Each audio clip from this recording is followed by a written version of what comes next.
Hello everyone, welcome to Saima academy. Guys, जैसे कि आपको पता है हमने साइंस के सारे पेपर सॉल्व कर लिए हैं प्रीवियस ईयर के 2014 से लेके 2022 तक, और हम मैथ्स के स्टार्ट कर रहे हैं 2022 का पेपर है ये, जिसके 5 क्वेश्चंस हम सॉल्व कर चुके हैं। ये सेकंड पार्ट है। इसमें क्वेश्चन नंबर 6 से लेके 10 तक के जो क्वेश्चन हैं उनको सॉल्व करेंगे। तो अभी यहाँ पे देखो, ये 6 क्वेश्चन है सामने। बिना लंबी विभाजन प्रक्रिया किए बताइए कि परिमेय संख्या 129/2 गुना 5/7 गुना 7/5 का दशमलव प्रसार शांत है या अशांत आवर्ती। Without performing the long division, state whether rational number 129/2 raised to the power 2 into 5 raised to the power 7 into 7 raised to the power 5 will have a terminating decimal expansion or non-terminating repeated decimal expansion। हमको बताना है कि जो इस number का decimal expansion होगा, दशमलव प्रसार होगा, वो टर्मिनेटिंग होगा या नॉन टर्मिनेटिंग होगा, शांत होगा या अशांत होगा, बिना डिवाइड किए। डिवाइड करके नहीं देखना।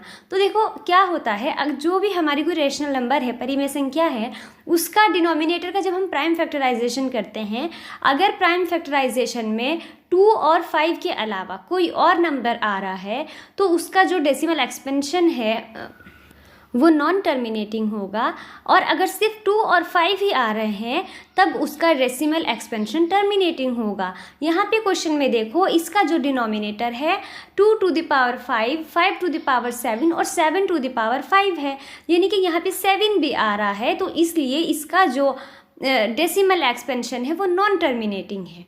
ठीक है। हिंदी में देखो, जब हर का अगर हम अभाज्य गुणनखंड करेंगे, उनमें 2 और 5 के अलावा अगर कोई और संख्या आती है तो दशमलव प्रसार अशांत होगा, और सिर्फ 2 और 5 ही अगर आती हैं तो दशमलव प्रसार शांत होगा।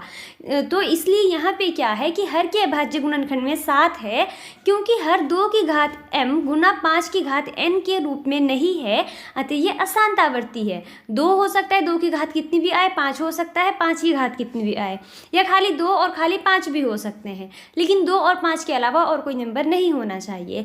ये आपकी बुक में, NCERT की बुक मतलब फर्स्ट चैप्टर में ये थ्योरम है, प्रमेय है कि अगर कोई नंबर है x, जिसको हम p/q के फॉर्म में लिख सकते हैं, यानी कि वो एक परिमेय संख्या है, तो उसका जो दशमलव प्रसार है हर का, वो 2 की घात m और 5 की घात n के रूप में होना चाहिए, तो दशमलव प्रसार शांत होगा। ठीक है। तो सिर्फ हम इतना रीज़न लिखेंगे कि denominator has 7 in prime factorisation, so denominator is not in form of 2 to the power m into 5 to the power n, hence it is non terminating. हर के भाज्य गुणनखंड में 7 है, इसलिए क्या है, एक अशांत आवर्ती है। आई होप आपको ये क्लियर हुआ होगा। अब देखते हैं अपना 7th क्वेश्चन। एक द्विघात बहुपद ज्ञात कीजिए जिसके शून्यांकों का योग तथा गुणनफल क्रमशः 0 तथा वर्गमूल 5 है। The sum and the product of the zeros of a quadratic polynomial are 0 and √5 respectively. What is the polynomial? यहाँ पे हमें zeros का सम और प्रोडक्ट दे रखा है, इनकी हेल्प से हमको पॉलिनोमियल देना है कि क्या है, यानी शून्यकों का योग और गुणनफल दे रखा है, हमें वो द्विघात बहुपद बताना है। तो देखो, हमारा जो द्विघात बहुपद होता है इस रूप में होता है ax² + bx + c, है ना।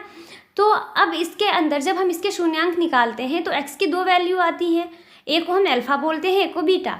तो अल्फा प्लस बीटा यानी जब शून्यांकों का योग करते हैं तो इसमें दे रखा है कि वो 0 है, और जो शून्यांकों का गुणनफल है यानी जब अल्फा की गुणा बीटा से करते हैं तो 5 आता है।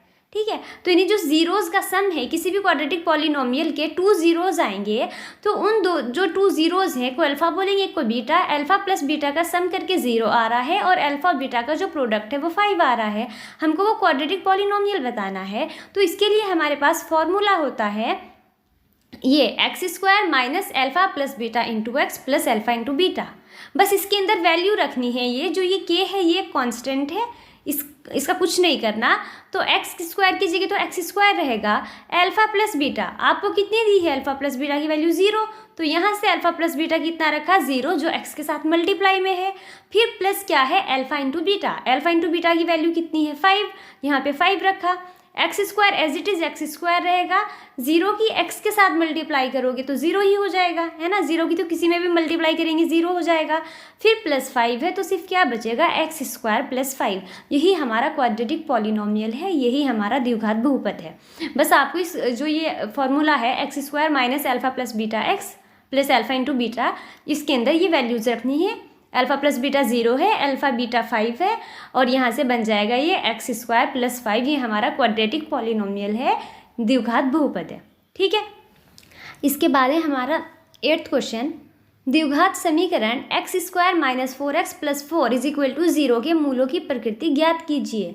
Find the nature of the roots of quadratic equation x square minus 4x + 4 = 0। Nature of roots निकालने के लिए हमें क्या करना होता है, जो ये इक्वेशन है उसके हमको उसका डिस्क्रिमिनेंट निकालना होता है। इसको हिंदी में बोलते हैं विविक्तर। डिस्क्रिमिनेंट कैसे निकालेंगे, इसका फॉर्मूला होता है d = b² - 4ac।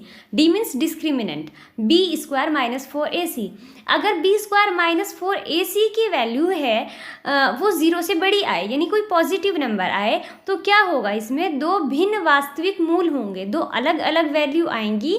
ठीक है, और अगर b² - 4ac 0 के बराबर आ जाए, यानी इसके अंदर जब आप वैल्यू रखो तो 0 आ जाए, तब दो वास्तविक मूल होंगे और बराबर होंगे।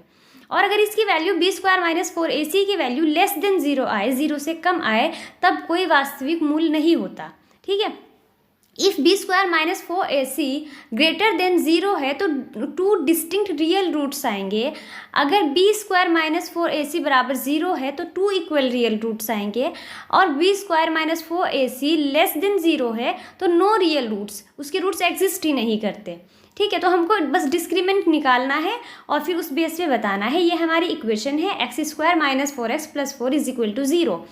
ये जो इस इक्वेशन को जब हम कंपेयर करेंगे अपनी quadratic equation ax² + bx + c = 0 से, तो a के प्लेस पे क्या है, यहाँ पे x² में कुछ भी नहीं है ना, तो यानी कि 1 माना जाएगा, a की वैल्यू 1 हो जाएगी। bx यहाँ पे है -4x, तो b की वैल्यू हो जाएगी -4 + c की जगह क्या है 4, तो c की वैल्यू हो गई 4। तो फॉर्मूला क्या है, b² - 4ac, b² यानी कि -4 का स्क्वायर, फिर माइनस का साइन, 4ac, 4 लिखा, a की वैल्यू 1 है, c की वैल्यू 4 है। ठीक है, पुट कर दिया, -4 का स्क्वायर करोगे तो 16 आएगा, यानी कि -4 × -4 प्लस का 16 आ जाएगा। फिर माइनस का साइन लगाओगे, फिर 4 की मल्टीप्लाई 1 में करोगे तो 4 आएगा, और 4 की मल्टीप्लाई 4 में करोगे तो 16 आएगा, यानी कि हो जाएगा 16 - 16, ये क्या हो जाएगा फिर 0। तो डिस्क्रिमिनेंट यानी कि विविक्तर क्या आ गया 0। और अभी हमने देखा था कि अगर b² - 4ac की वैल्यू 0 के बराबर आ जाए तो हम कहेंगे कि दो इक्वल और रियल रूट्स, दो इक्वल रूट्स होंगे। ठीक है, तो so the roots of the given quadratic equation are real and equal. दी गई समीकरण के मूल वास्तविक तथा समान है। अगर ये वैल्यू प्लस में आती तो हम कहते कि दो वास्तविक मूल हैं, और अगर माइनस में आती तो मूलों का अस्तित्व ही नहीं होता, कोई मूल नहीं होता। ओके, अब देखते हैं अपना 9th क्वेश्चन। 9th क्वेश्चन है, एक वृत्त की कितनी स्पर्श रेखाएं हो सकती हैं? How many tangents can a circle have? तो किसी भी सर्कल की अनलिमिटेड इनफाइनाइट टेंजेंट्स हो सकती हैं। हम एक सर्कल पे कितने पॉइंट्स होते हैं, सर्कल पे कितने भी ज़्यादा हो सकते हैं ना, है ना, इनफाइनाइट नंबर ऑफ पॉइंट्स होंगे, तो इनफाइनाइट ही टेंजेंट्स ड्रॉ की जा सकती हैं किसी एक सर्कल से। एक वृत्त की अपरिमित स्पर्श रेखाएं हो सकती हैं। A circle can have infinite tangents. ठीक है, 10th क्वेश्चन है, 1 मार्क के क्वेश्चन होते हैं ये।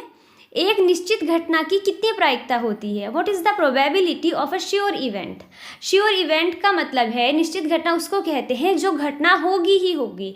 जैसे दिन के बाद रात होगी तो होनी ही है, वो किसी भी तरीके से टल नहीं सकती, तो ऐसी घटना की प्रायिकता 1 होती है। और अगर कोई असंभव घटना है, इम्पॉसिबल इवेंट है, उसकी प्रोबेबिलिटी 0 होती है।